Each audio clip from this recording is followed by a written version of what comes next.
Allez, bonjour les amis, voilà, on se retrouve pour une nouvelle vidéo et on va parler aujourd'hui d'une review complète sur le produit qu'on a déjà présenté, le Realme Band, ce petit tracker d'activité. Et pour faire bien, on va se présenter dans cette vidéo sous deux points de vue. Un point de vue d'un néophyte par rapport à la tech qui va découvrir ce qu'est un smart band, et puis un point de vue plutôt d'un geek qui nous donnera son avis pour savoir si pour un geek ce smart band est bien ou pas. Voilà, allez, nous allons passer au générique. Allez, c'est parti. C'est Mister Gadget. D'un point de vue néophyte, qu'est-ce qu'on peut dire? Eh bien, on peut dire que ce petit tracker d'activité, pour découvrir ce qu'est en fait un tracker d'activité, c'est pas mal.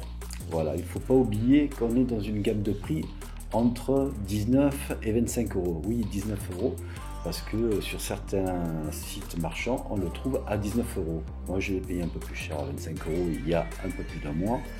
Donc, c'est quand même à 25 euros, c'est quand même une gamme de prix qui est très abordable.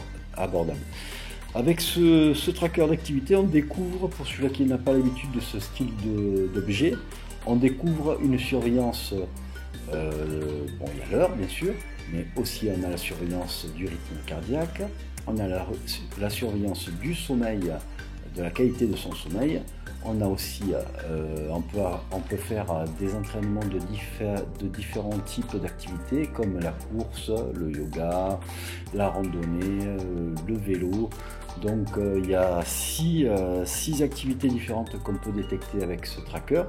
Donc ça fait partie des trackers d'activités sportives assez basiques, hein, il ne faut pas l'oublier.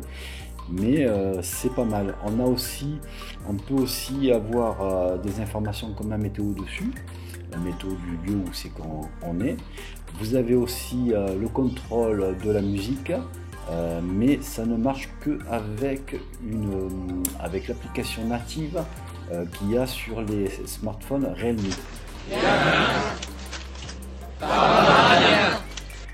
Donc voilà, ça c'est le petit côté bien, et en même temps pas bien parce qu'on ne peut pas l'utiliser sur Amazon Music ou sur Spotify. Donc voilà, donc d'un point de vue néophyte en tech, on peut dire que pour découvrir les smart bands et les autres trackers d'activité, c'est pas mal, surtout qu'au prix qu'il est proposé, voilà, vous ne prenez pas de risque, hein. Donc même si ça ne vous plaît pas, vous ne prenez pas de risque, vous aurez payé ça entre 19 et 25 euros. Si vous êtes déçu, eh bien, tant pis, c'est pas grave.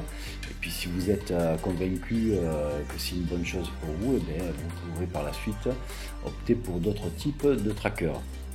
D'un point de vue geek, donc je vais me placer d'un point de vue geek, vu que je suis depuis quelques années avec ce genre d'objet connecté.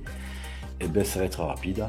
Je vous le déconseille. Si vous êtes une personne geek, je vous déconseille ce tracker d'activité.